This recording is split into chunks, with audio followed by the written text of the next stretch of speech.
సృష్టికి తల్లిదండ్రులైన పార్వతీ పరమేశ్వరులను ఉద్దేశించి శ్రీ శంకరాచార్యులు వారు విరచించిన ఈ అర్ధనారీశ్వర స్తోత్రం ఎంతో ప్రాముఖ్యత కలది.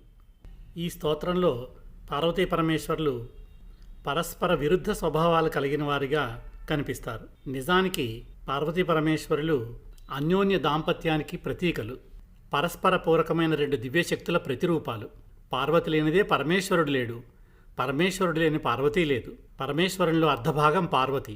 పార్వతీ పరమేశ్వరుల స్వభావాల్లో ఎన్నో విరోధాభాసాలున్నట్లు మనకు కనిపించినప్పటికీ ఈ సమస్త ప్రపంచాన్ని దయతో సృష్టించి పాలించే తల్లిదండ్రులే పార్వతీ పరమేశ్వరులు. తనలో తానే రమిస్తూ నిరంతరం ధ్యానంలో మునిగి ఉండే స్థిరమైన శక్తి స్వరూపం పరమేశ్వరుడు.